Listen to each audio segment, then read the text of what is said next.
Hello and welcome back to this Let's Play of Mortal Online, the second era. This is Phone Gaming Connoisseur here, and today you're watching episode 80.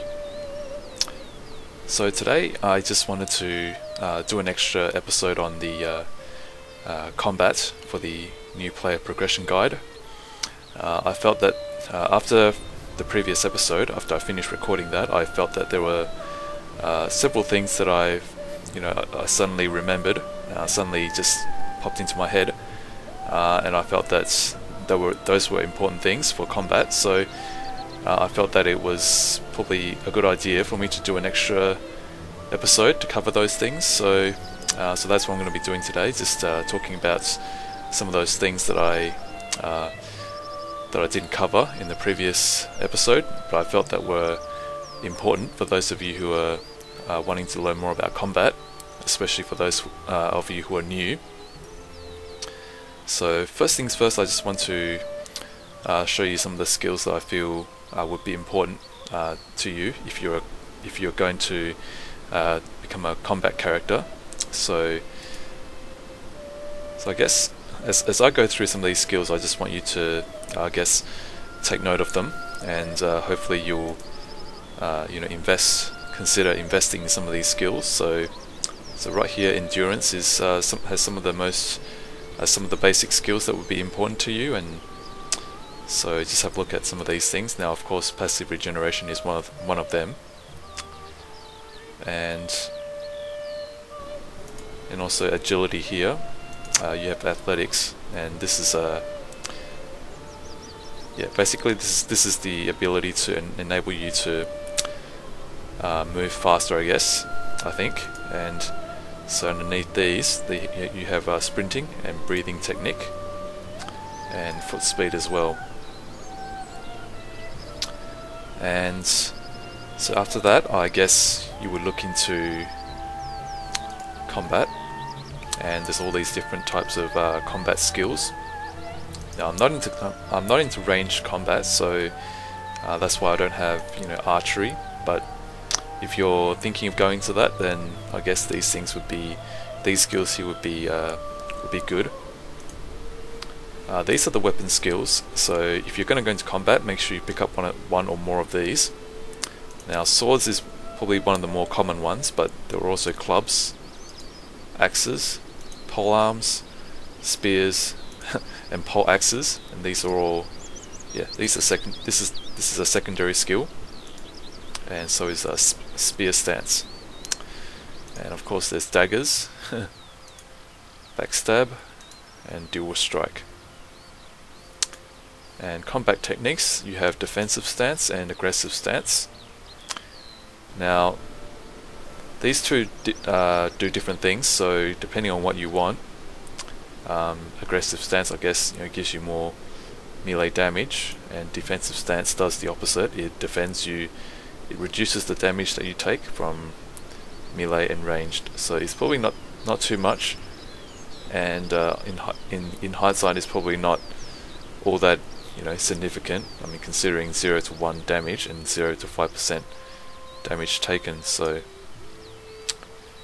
but that's really up to you. I'm considering flagging these two skills down because I do need more primary skill points. So, but I'll probably do that once I run out of primary skill points. I'll probably flag these two to go down. And of course you have unarmed technique, and that is of course fighting with your fist. Okay, so that is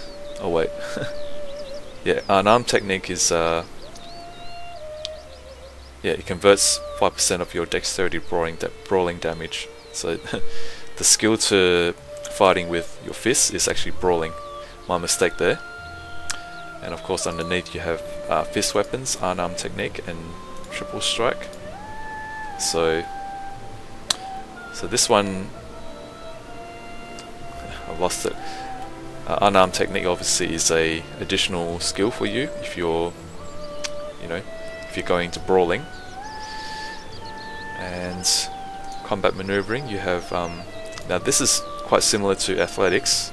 The skills under athletics you know, but this is more for when you have your weapons drawn.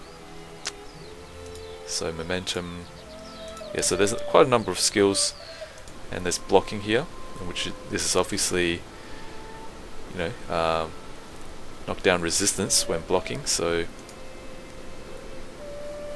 I think that's an optional one for those of you who want to invest in knockdown resistance. Then you probably want to invest in you know, the blocking skill. So just a quick rundown. So that's, yeah, hopefully this is helps you to pick and choose the skills that you want. Okay. So now I'm just going to show you a couple of things, or three things actually.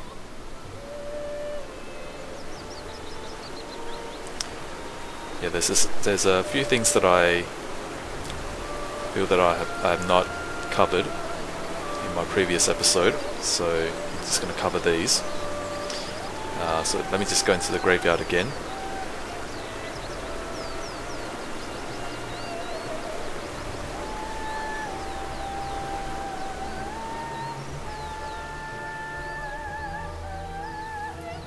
Walking Dead loot. Okay. I can put that in my, oh, what is this? Walker Swordsman. Okay, that's 1 silver that I've just picked up. 1 silver's worth. And another. Yeah, some people sometimes they don't bother to loot the coins, so you know, it's free pickings. It's quite a bit here. Okay, so anyway,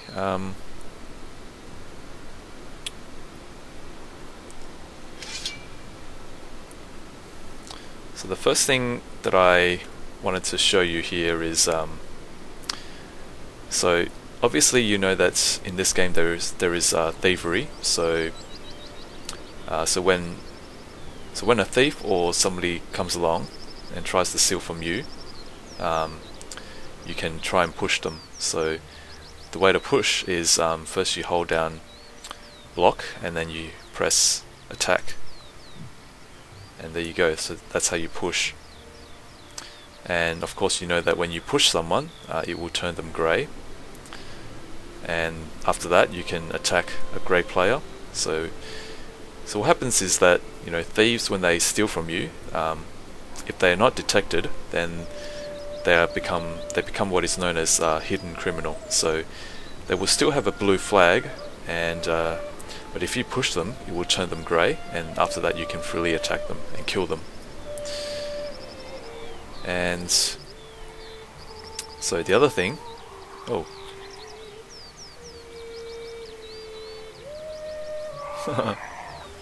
okay, that person's just took down 2, you know, a skeleton and a walking dead.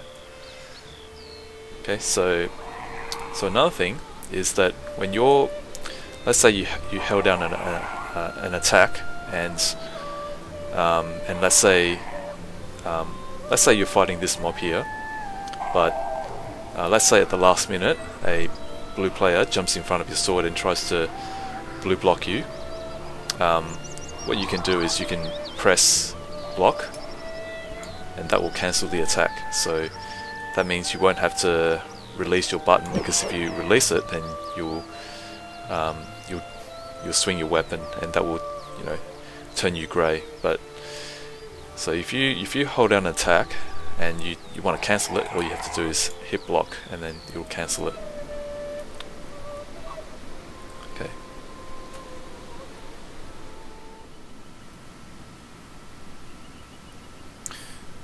Okay. Yeah, I just had to stop recording because halfway through I sort of remembered something as well. So there's actually 2 other things that I need to show you guys. So okay, so the other thing that I wanted to show you was, okay, so just want to attack this. Oh, okay, someone's attacking. Okay, I'll attack this guy.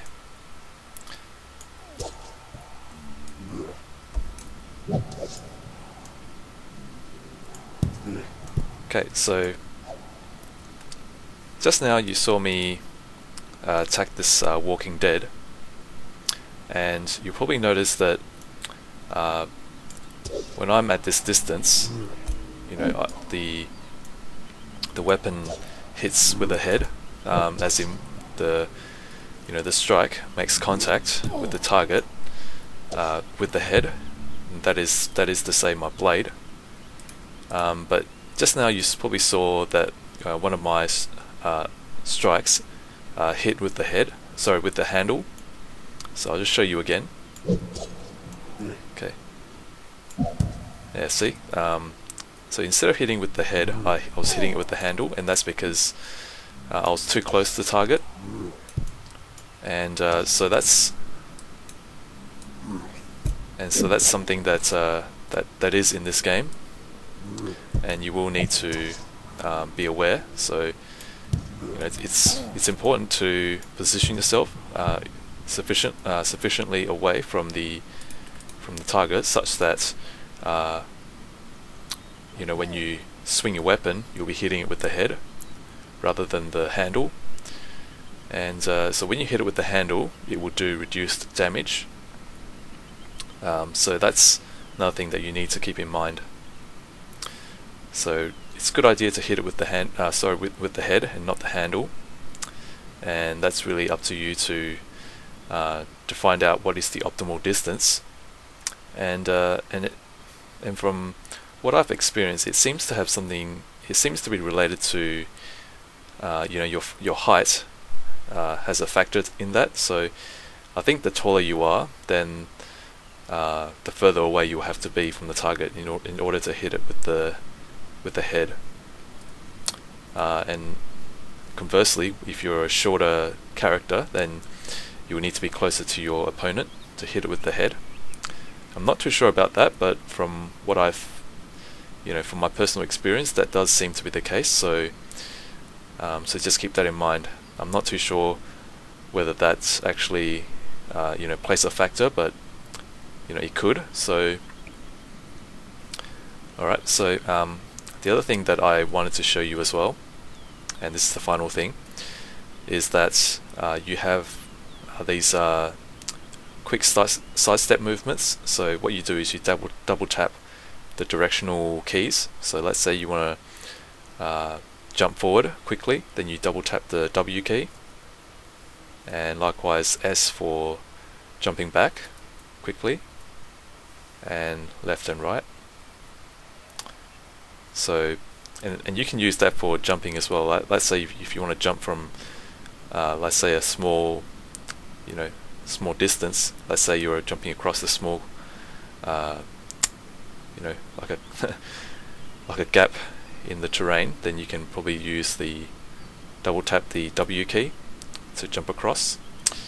But you know, of course, in combat, whether it's PvP or PvE, you can use that to dodge your opponent, or to sort of bring yourself to a better advantageous position to, you know, as part of your strategy when you're in combat.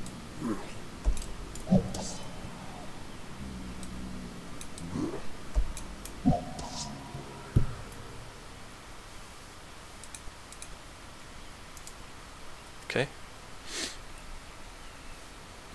So I guess I'll just kill one more undead just to okay, so there's a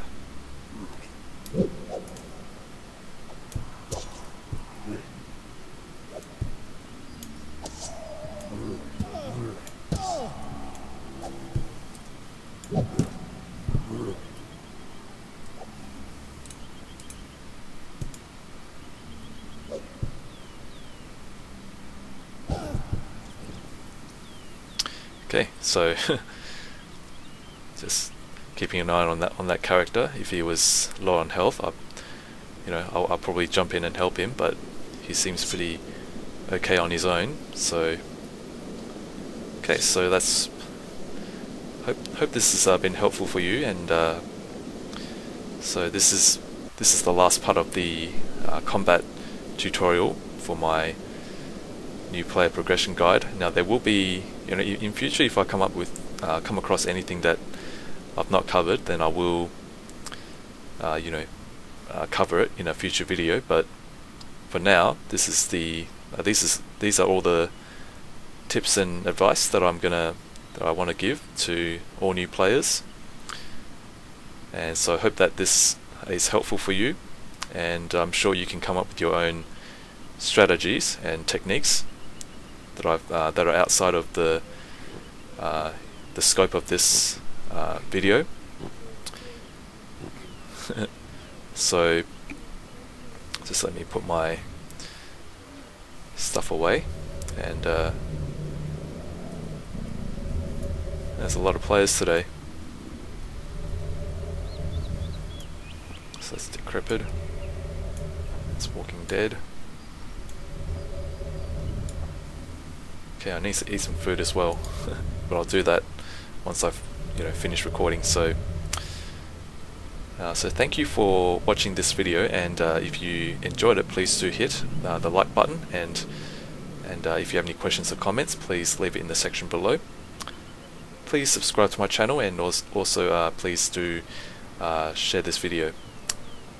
So thank you for watching. This is Fine Gaming Connoisseur, and take care.